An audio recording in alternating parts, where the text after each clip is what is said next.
subscribe now and press the bell icon.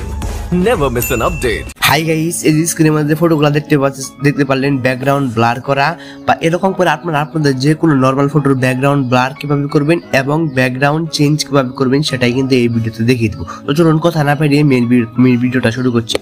তো আপনারা যে কোনো একটা ব্রাউজারে চলে যাবেন, সবচেয়ে বেস্ট হচ্ছে গুগল ক্রোম ব্রাউজার। তো গুগল ক্রোম ব্রাউজারটা ওপেন করবেন, ওপেন করার পরে উপরে পাবেন সার্চ বার।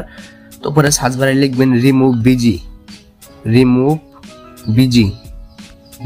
লিখে সার্চ করে দেবেন।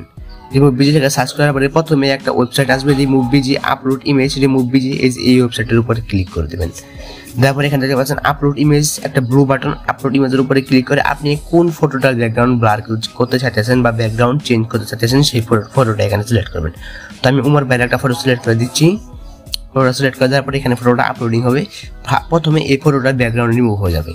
তো এই প্রথমে এই ব্যাকগ্রাউন্ডটা রিমুভ হয়ে গেছে। তারপর উপরে দেখতে পাচ্ছেন এডিট অপশন, এই এডিট অপশনের উপরে ক্লিক করে দেবেন। এডিট অপশনের উপরে ক্লিক করে তারপরে এরকম ইন্টারফেস চলে আসবে। তারপরে আপনারা যদি এই ফটোর ব্যাকগ্রাউন্ড চেঞ্জ করতে চান তাহলে এখানে দেখতে পাচ্ছেন আপলোড ব্যাকগ্রাউন্ড, এই আপলোড ব্যাকগ্রাউন্ড অপশনের উপরে ক্লিক করে দেবেন। তারপরে যে কোনো একটা ব্যাকগ্রাউন্ড সিলেক্ট করে দেবেন। আমি যে কোনো একটা ব্যাকগ্রাউন্ড সিলেক্ট করে আগে থেকেই একটা ব্যাকগ্রাউন্ড ডাউনলোড করে রাখবেন। ডাউনলোড করে উপরে থেকে আমি ডান বাটনের উপরে ক্লিক করে দিলাম, ব্যাকগ্রাউন্ডটা চেঞ্জ হয়ে গেল। তারপরে যদি চান ব্যাকগ্রাউন্ডটা ব্লার করতে তাহলে এখানে দেখতে পাচ্ছেন কয়েকটা স্যাম্পল দেওয়া আছে উপরে। আপনি ব্যাকগ্রাউন্ডটা কিরকম ব্লার করতে চাইতেছেন কিছু স্যাম্পল দেওয়া আছে, দেখতে পাচ্ছেন হয়তো আপনারা।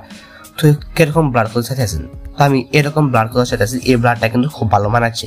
তো এরকম করে আপনারা ব্যাকগ্রাউন্ড আপনাদের যে কোনো ফটোর ব্যাকগ্রাউন্ড ব্লার করে এটাকে এখন সেভ করবেন কিভাবে। সেভ করার জন্য পরে যে অ্যারো অপশন দেখতে পাচ্ছেন, এই অ্যারো অপশনে ক্লিক করবেন, করার পরে এখানে দেখতে পাচ্ছেন সেভ ইমেজ। তো এখানে যে সেভ ইমেজের অপশন দেখতে পাচ্ছেন, এই সেভ ইমেজ ক্লিক করে এটা কিন্তু সেভ হয়ে যাবে। ঠিক আছে, আপনার ফোনের অটোমেটিকলি কিন্তু সেভ হয়ে যাবে। তো এরকম করে আমি যে প্রসেসটা দেখিয়ে দিলাম, এই প্রসেসের মাধ্যমে আপনারা খুব সহজে একদম আপনাদের যে কোনো ফটোর ব্যাকগ্রাউন্ড চেঞ্জ করতে পারবেন এবং সাথে সাথে ব্যাকগ্রাউন্ডটা কিন্তু ব্লার করতে পারবেন শুধুমাত্র একটা ক্লিকের মাধ্যমে। ঠিক আছে, তো এটাই ছিল আমাদের এখনকার ভিডিওটা কেমন লাগে অবশ্যই কমেন্ট করে জানাবেন। ভালো লাগলে অবশ্যই লাইক করবেন, আর অবশ্যই চ্যানেলকে সাবস্ক্রাইব করে পাশে বেল আইকনে ক্লিক করে অল করে দেবেন নতুন গুরুত্বপূর্ণ ভিডিও পাওয়ার জন্য।